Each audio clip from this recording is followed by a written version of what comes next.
todos, soy Natalia Calderón, metodóloga del Comité Paralímpico Colombiano. Bienvenidos a En sus marcas, listos, inclusión 2. El día de hoy hablaremos de paranatación. La paranatación es un deporte paralímpico que hizo su debut en los Juegos Paralímpicos de Roma 1960. Esta comprende todas las discapacidades: discapacidad física, parálisis cerebral, discapacidad intelectual y discapacidad visual.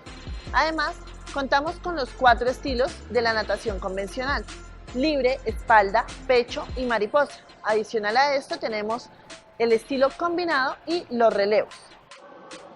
Para hablar de natación paralímpica o paranatación, que es el término que utilizamos actualmente, debemos hacer referencia ante todo al concepto de natación adaptada.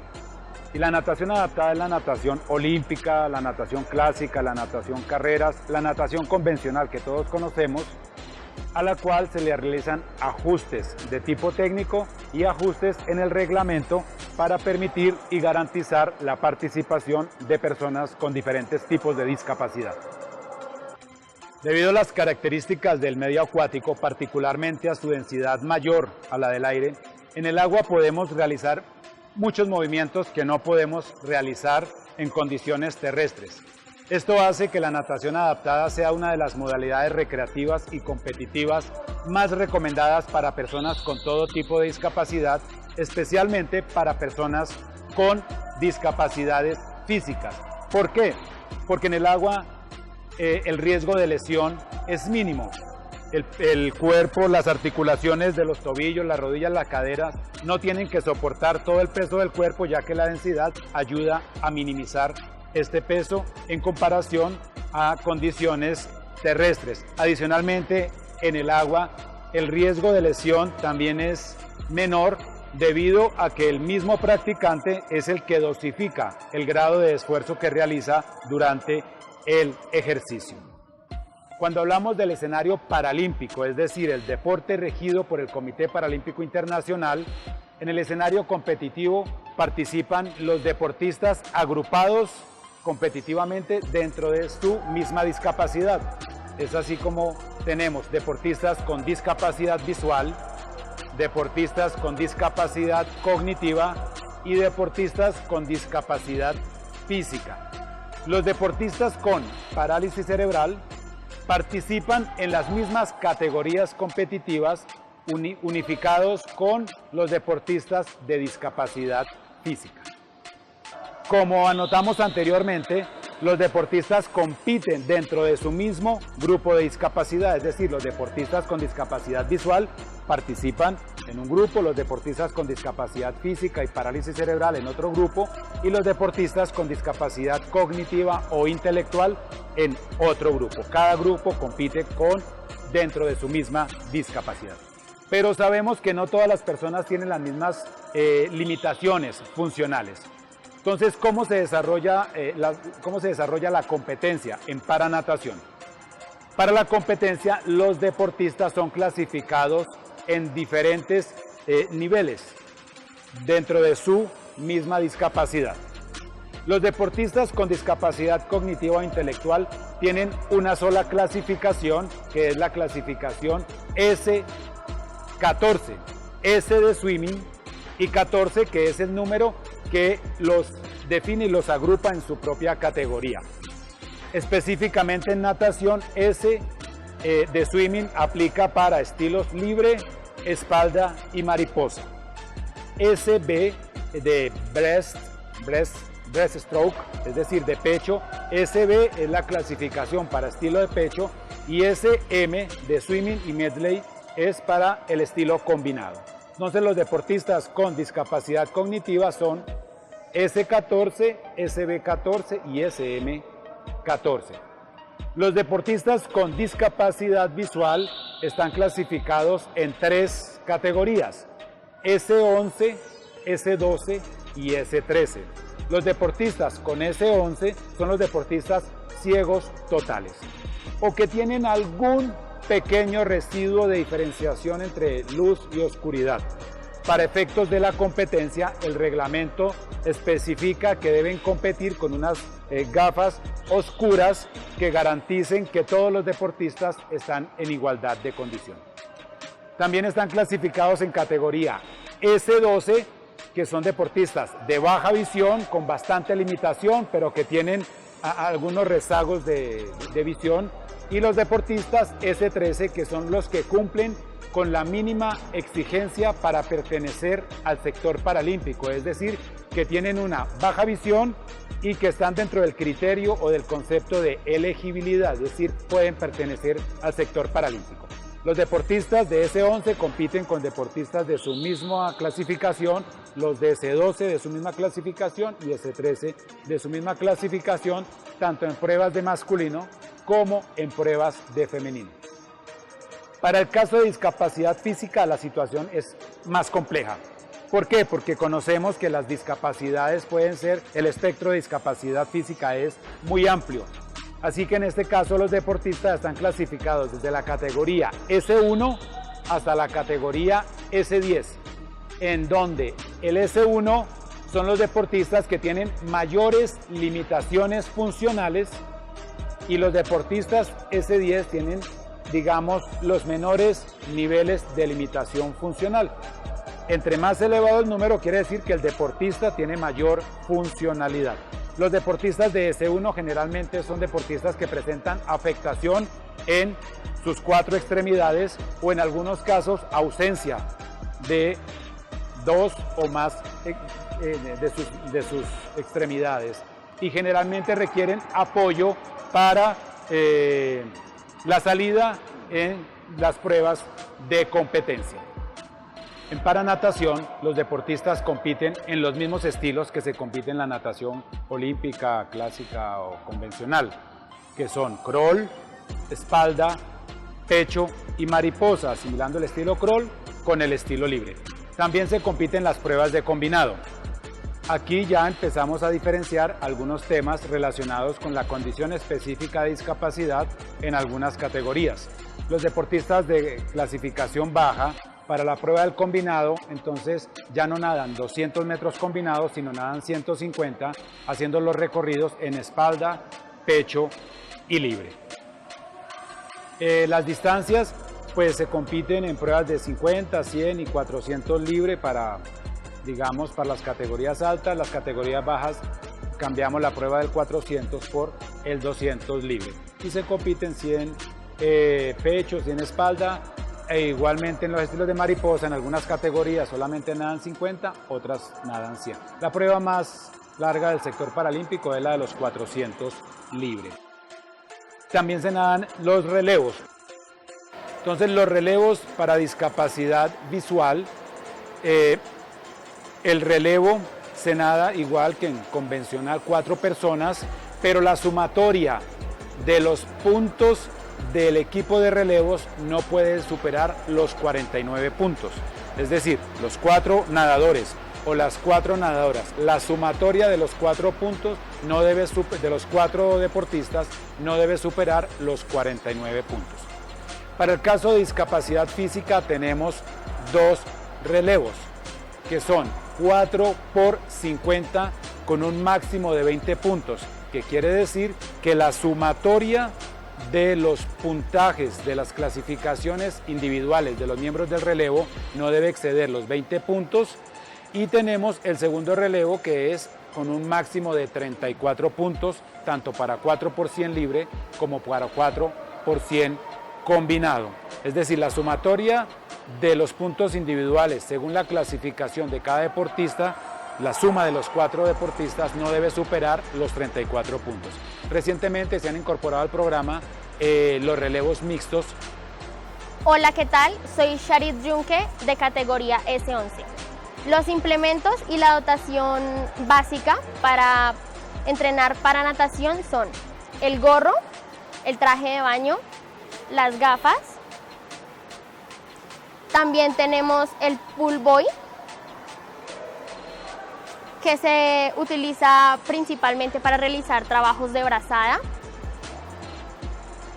Tenemos también la tabla, que se usa principalmente para realizar trabajos de patada. Tenemos también las aletas, que también se utilizan para realizar trabajo principalmente de patada. También utilizamos los remos o paletas, principalmente para realizar trabajos de brazada. Otro elemento muy importante en los entrenamientos es la hidratación. Y finalmente, lo más importante de todo es la buena energía.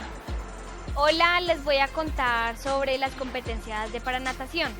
Las competencias de paranatación se llevan a cabo en una piscina de 25 metros, semiolímpica, o en una de 50 metros como esta, olímpica. También tenemos los partidores, en donde damos inicio a las pruebas de libre, pecho, mariposa y combinado. Y también tenemos los partidores de espalda, en donde damos inicio a las pruebas de espalda. Y por último tenemos los banderines, que están a 5 metros de la pared para orientar a los nadadores en las pruebas de espalda y combinado. Mi nombre es Sara y soy de la categoría S6. Se me olvidaba. En el caso de entrenamientos para deportistas con discapacidad visual, especialmente en S11, como es mi caso, que tenemos ceguera total, usamos esta vara con espuma en la punta, que se denomina tapping, la cual la usa el entrenador para indicarnos con un toque en la cabeza o en la espalda cuando estamos llegando a la pared, ya sea para realizar giros o llegadas en entrenamientos y competencias. Ok, vamos a hablar de la sesión de entrenamiento. Una sesión de entrenamiento en paranatación tiene una duración promedio entre 1h30 y 2 horas y media, dependiendo de la etapa en que se encuentra el proceso, si es en la iniciación o ya es entrenamiento formal o estamos orientados hacia rendimiento o alto rendimiento. De igual manera depende también la duración de la sesión de la etapa, digamos, del año en que nos encontremos. Es diferente al inicio del proceso que cuando nos encontramos en un periodo precompetitivo en donde se deben afinar pues todos los detalles relativos con la proyección del resultado. Y también depende de la condición de discapacidad del grupo con que trabajemos o de los miembros del grupo con que trabajemos. Es importante recordar aquí, por ejemplo, que los deportistas con parálisis cerebral y los deportistas con lesión medular generalmente presentan menor tolerancia a la fatiga y es importante para ellos no solamente dosificar adecuadamente las fases de trabajo y descanso, sino también revisar el tema de la recuperación. Entonces, como norma, para ellos la duración de las sesiones es menor que para los deportistas con discapacidades altas. La distribución del trabajo durante la sesión es, por decirlo de alguna manera, estándar, al igual que las demás sesiones de entrenamiento en todos los deportes. Tenemos una parte inicial, una parte central y una parte final. En la parte inicial, pues hacemos la recepción de los deportistas y hay un poquito de trabajo social, preguntarles cómo se han sentido, cómo se recuperaron después de la sesión del día anterior y fijamos los objetivos de trabajo para la sesión del día que se va a realizar. Miramos si es un objetivo técnico priorizado o es un objetivo de desarrollo de capacidades. De pronto trabajamos algún tema táctico como objetivo principal. Generalmente trabajamos un objetivo principal y un objetivo adicional porque no podemos trabajar demasiados elementos en la sesión, pues porque no habría un efecto real de la misma. Y realizamos todo lo que es el calentamiento. El calentamiento que tiene que ver obviamente con movilidad articular, activación muscular, elevación de la frecuencia cardíaca, es decir, la predisposición del organismo para el trabajo que vamos a desarrollar en la parte central y también para una inducción emocional y psicológica, pues, para lo que nos espera. Como lo comentábamos anteriormente, las fases del entrenamiento son 3. La primera de ellas es el calentamiento. Para ello tendremos movilidad articular y también tenemos elevación de la frecuencia cardíaca. Para empezar con movilidad articular podemos hacer los siguientes ejercicios. Primero, rotación de cuello.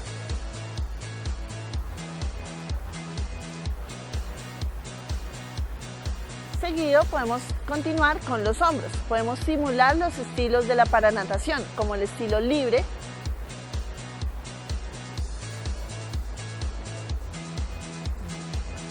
y el estilo espalda.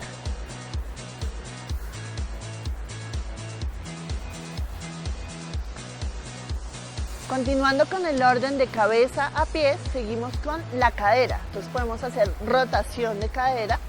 Los ejercicios deben ser amplios. Seguido a esto podemos hacer movimientos pendulares. Entonces hacemos una patada hacia el frente. Muy bien. Y recuerden hacer los ejercicios con los dos lados. Entonces lo hacemos ahora con la pierna izquierda. Seguido a esto, seguimos con rodillas, entonces podemos hacer ejercicio de patada hacia atrás.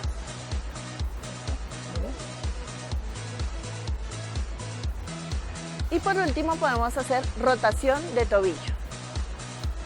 Iniciamos con el derecho y cambiamos al izquierdo. Listo, ya para hacer elevación de la frecuencia cardíaca podemos hacer algunos ejercicios como arlequines o jumping jacks.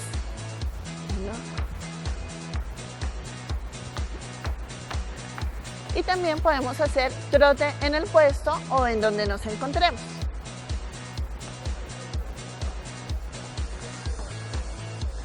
Tenemos que tener en cuenta que vamos a dejar un espacio al final para que los deportistas puedan hacer ejercicios individuales de acuerdo a su discapacidad. Debemos tener en cuenta que los deportistas que tienen silla de ruedas deben hacer más movilidad articular del tronco superior, pero sin exceder mucho, ya que en la práctica pues es la parte o el área que más se va a utilizar. Ya después de esto seguimos con la fase central. Como forma de desarrollar una buena sensibilización frente al medio acuático y una buena acomodación reflejada en apoyos de las manos y el antebrazo en el agua, realizamos ejercicios como el vadeo. Vadeo en el puesto, es decir, el deportista se encuentra en posición vertical y mediante movimientos simultáneos o alternos de brazos logra mantenerse a flote en el agua. Puede ser con piernas extendidas o puede ser con piernas recogidas, es decir, flexionadas y llevadas hasta el pecho. De igual manera utilizamos movimientos de rotación sobre el mismo eje longitudinal en que se encuentra el deportista. La idea es que de manera natural y casi que instintiva el deportista vaya generando movimientos que le permitan apoyarse y acomodarse muy bien dentro del agua. Posteriormente pasamos a ejercicios sobre flotación dorsal. La idea es un mínimo movimiento de piernas y de igual manera realizando ejercicios alternos o simultáneos de brazos que también se pueden realizar sobre flotación ventral, el típico ejercicio de perrito, es decir, el deportista mediante movimientos alternos o simultáneos de brazos se va desplazando dentro del agua. Para hacer el ejercicio un poco más exigente para el tema de brazos, entonces podemos utilizar un pull buoy como lo estamos observando y el deportista va realizando movimientos alternos o simultáneos de brazos y como observamos lleva la cabeza fuera del agua o dentro del agua dependiendo de cómo vayamos organizando la tarea. Este ejercicio también lo podemos realizar con tabla. La idea es minimizar la acción de las piernas para enfatizar el trabajo de los brazos. Es importante tener en cuenta cuánto tiempo empleamos en ejercicios de propiocepción. Generalmente este tipo de ejercicios es muy utilizado sobre todo en los procesos de iniciación deportiva, es decir, cuando el deportista debe consolidar su base técnica y encontrar eso que denominamos un idioma común con el agua. Vamos a suponer que para la sesión de hoy tenemos un objetivo técnico que es de perfeccionamiento de algún estilo en particular, de algún elemento técnico de algún estilo. Entonces, después de hacer ese trabajo de propiocepción, entonces ya vamos a realizar algunos ejercicios orientados a ese perfeccionamiento técnico. Para el trabajo del estilo libre, con frecuencia utilizamos ejercicios de patada con ayuda de un implemento que en este caso lo estamos viendo es el pull buoy en donde buscamos frecuencia de patada, posteriormente se debe consolidar en ritmo de patada. De igual manera, realizamos series de trabajo con patada continua, de estilo libre en este caso, y solamente movimiento de un brazo. El otro brazo está extendido al frente como guía para la entrada del brazo que está realizando el trabajo de tracción y recobro. La idea es que haya continuidad en la patada de tal manera de que garantice la posibilidad de realizar adecuadamente el trabajo de brazada. En este caso es importante enfatizar en la entrada correcta de la mano al agua y el deslizamiento, es decir, la proyección del hombro hacia adelante. Y también muy importante hacer referencia a tracción, tensión y recobro, relajación. También para fortalecer el trabajo de patada podemos utilizar ejercicios como el que estamos viendo, que es patada continua de estilo libre y brazada de estilo pecho. La referencia que se puede tener es realizar 8 o 10 patadas del estilo por una brazada del estilo pecho. Para el trabajo de estilo espalda utilizamos, por ejemplo, ejercicios de patada continua y brazada simultánea. La idea es que se establezca un ritmo continuo de patada. De igual manera podemos emplear aletas, implemento que nos permite tener mejor posición del cuerpo en el agua para garantizar que el deportista pueda prestar atención a las diferentes fases de la brazada. En este caso, por ejemplo, estamos observando que se retiene un poquito el tiempo el brazo en el aire como forma de garantizar que el deportista logre una buena mecanización de ese movimiento. Cuando ya el deportista domina bien la técnica del estilo, podemos ya hablar de proceso de entrenamiento. En este caso, por ejemplo, estamos hablando de nado continuo con remos o paletas como forma de garantizar un adecuado estímulo para fuerza específica en el agua.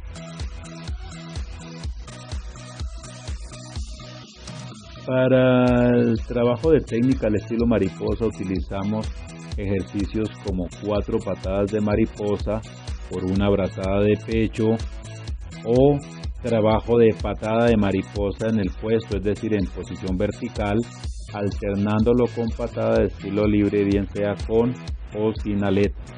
Y ya cuando el deportista domina bien la técnica, entonces procedemos a hacer el estilo completo. Mi nombre es Laura Carolina González Rodríguez, de la categoría S8, SB8 y SM8. Represento a la ciudad de Bogotá y Selección Colombia. En estilo pecho, debido a la importancia de la patada en la propulsión, es de gran utilidad el trabajo, por ejemplo, de realización de patada en estilo vertical con apoyo o sin apoyo de elemento, y mucho trabajo de patada con apoyo de tabla o pull boy al frente. Importante que los brazos vayan extendidos, haciendo una simulación de la técnica del estilo.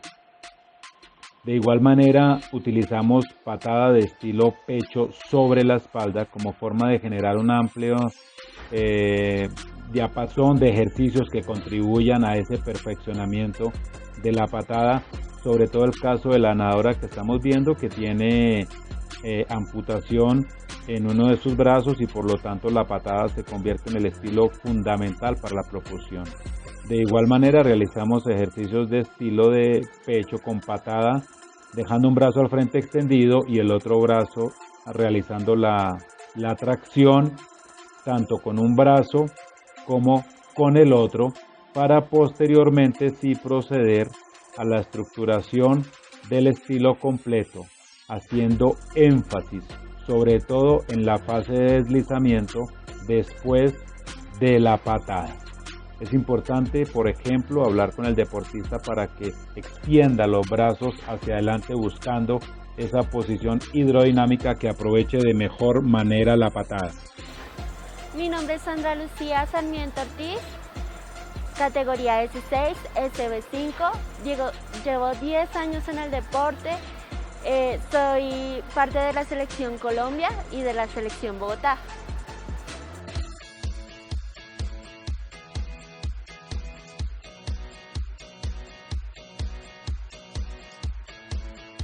Para el caso de la deportista que estamos observando, que tiene movilidad reducida y particularmente nula en piernas, toda la acción de tracción, es decir, el desplazamiento, está condicionado por la acción de los brazos.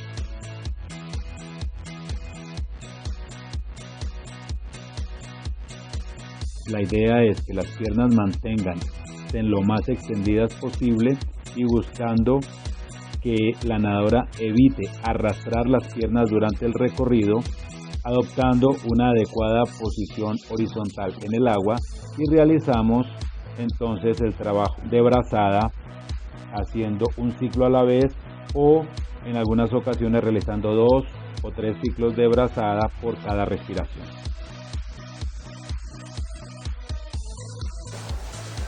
Una vez finalizado el trabajo técnico, que como dijimos anteriormente será mucho más extenso en el caso de los deportistas de procesos de iniciación y formación, entonces procedemos para esta clase ilustrativa con el trabajo de desarrollo de capacidades.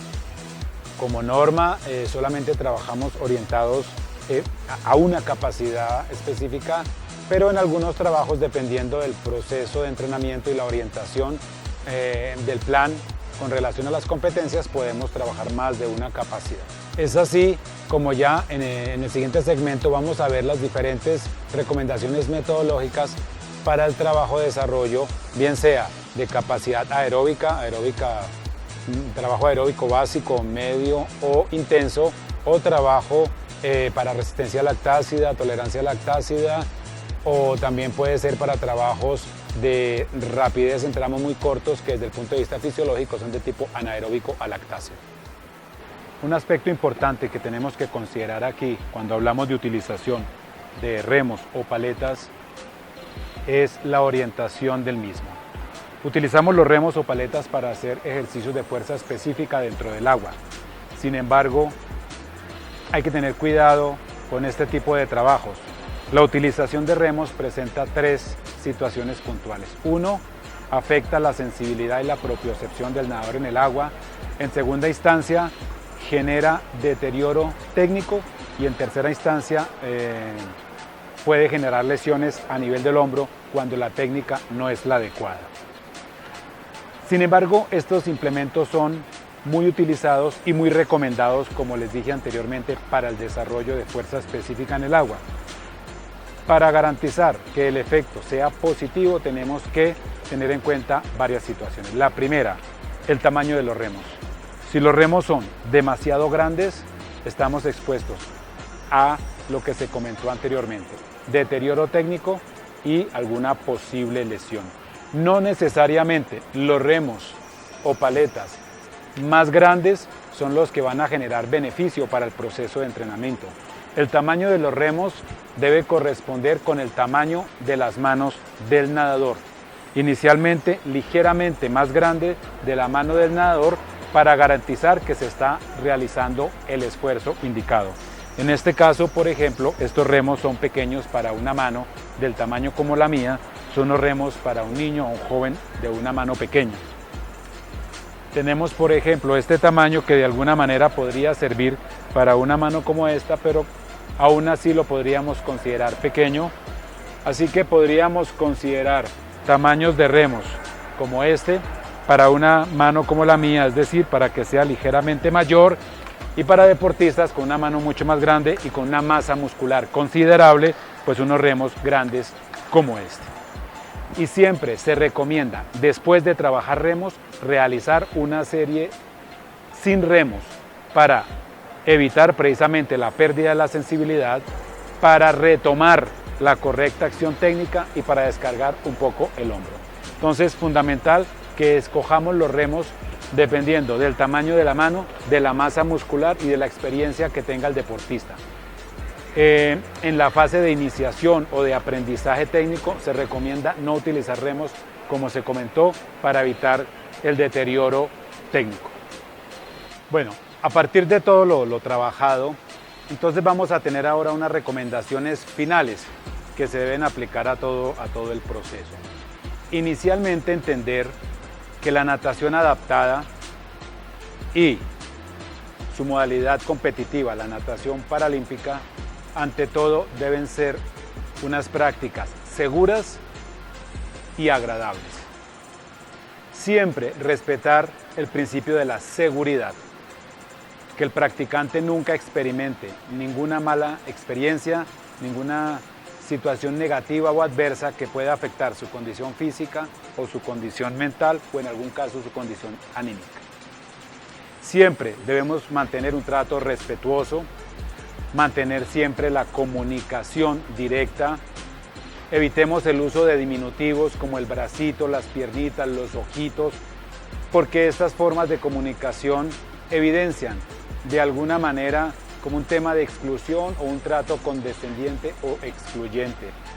Siempre conocer las características funcionales del grupo, conocer las características individuales de cada uno de los miembros del grupo, bien sea el grupo de trabajo o del equipo, garantizar una entrada al agua muy segura, utilizando colchonetas tanto para el ingreso como para la salida de agua de los deportistas con discapacidades severas, es decir, aquellos que se movilizan en silla de ruedas o aquellos que por algún motivo requieran algún apoyo. Incluso en algunas situaciones los mismos deportistas dicen que no lo necesitan, pero están expuestos siempre a que al resbalarse de pronto pueda fallar la mano, pueda perder el equilibrio y se vean expuestos a una situación desagradable. Entonces es responsabilidad de la persona a cargo, monitor, profesor, docente, entrenador, pues garantizar que la práctica, como se dijo anteriormente, sea segura y agradable. Debemos respetar todos los principios de un proceso de entrenamiento, pero principalmente el principio de la individualidad.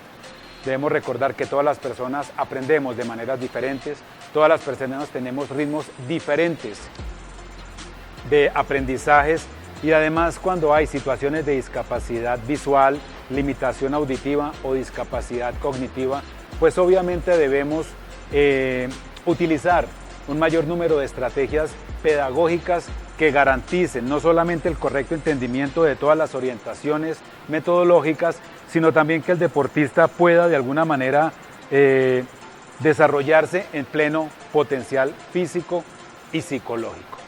Para efectos, por ejemplo, de corrección y perfeccionamiento técnico, nos sirve muchísimo grabar y después analizar la grabación con cada uno de los deportistas o con el grupo si es necesario. Y definitivamente, como recomendación final, recordar siempre, más allá de la seguridad, que la práctica de la natación sea una experiencia positiva y que contribuya a ese desarrollo integral de cada uno de nuestros participantes.